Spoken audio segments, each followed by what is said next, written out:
అది కూడా ఇప్పుడు ఆయనకు కావాల్సిన ఫైనాన్షియల్గా నేను ఏం అందజేయలేకపోవడం వల్ల కూడా నన్ను ఇబ్బంది పెడుతున్నారేమో, లేదు అసలు ఆయనకు వాంటింగ్ ఏంటో కూడా నాకు తెలియడం లేదు.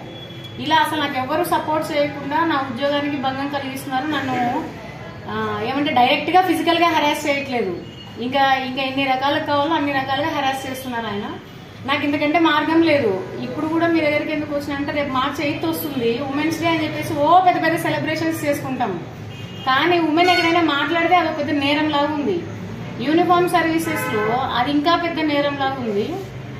నేను జనరల్గా బయట మీకు అందరికీ తెలుసు, నేను యాక్టివ్గానే పార్టిసిపేట్ చేస్తుంటాను ఏదైనా విషయంలో. కానీ నేను మానసికంగా ఇంత ఇబ్బంది పడుతున్నాను అని చెప్పడానికి మీ ముందుకు రావడానికి కూడా నేను 10 సార్లు ఆలోచించుకుని వాళ్ళ మీద యాక్షన్ తీసుకుంటారన్న విషయం కూడా తెలుసు. యాక్చువల్గా మీడియాని ఫేస్ చేసేందుకు నా మీద ఇబ్బంది పెట్టే చర్యలు తీసుకుంటారని కూడా నాకు తెలుసు.